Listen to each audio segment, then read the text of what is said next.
You know, we love that jargon. We're going to use it for some division here.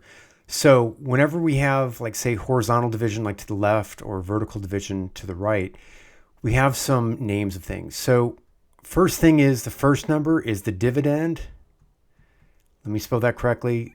The next term is the divisor, and then the answer to a division problem is called quotient.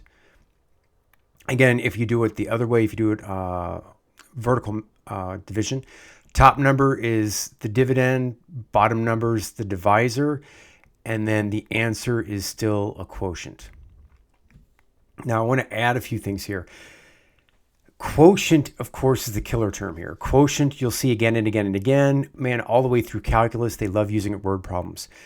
Now, if a dividend leaves a remainder, there are a couple ways to show this. Let me give you some examples. If I could do 17 divided by 3 equals 5, you could write, remainder is 2. So the answer is 5. The quotient is 5, but the remainder is 2.